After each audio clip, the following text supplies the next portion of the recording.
లింగ్డో గారు చాలా బాగా చెప్పారు. వారు భారత ప్రధాన ఎన్నికల కమిషనర్గా అనేక మార్పుల శ్రీకారం చుట్టారు.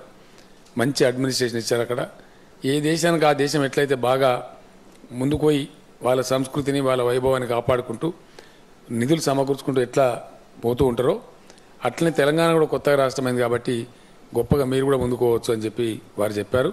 లింగ్డో గారికి కూడా నేను మనందరి పక్షాన ధన్యవాదాలు తెలియజేస్తా ఉన్నాను. నేను మీ అందరితో కోరేది ఒకటే, దయచేసి మనకు మంచి ఇన్స్టిట్యూషన్ ఉంది. We have a very good institution called ASCI with us. We are lucky to have ASCI with us and this is a beginning, mister Ravikanth. This only a beginning and every 6 months we will have a one-day orientation class. This time of course we have scheduled it for 2 days, but next time it will be only morning to evening one day every 6 months so that we can refresh, rethink and learn things.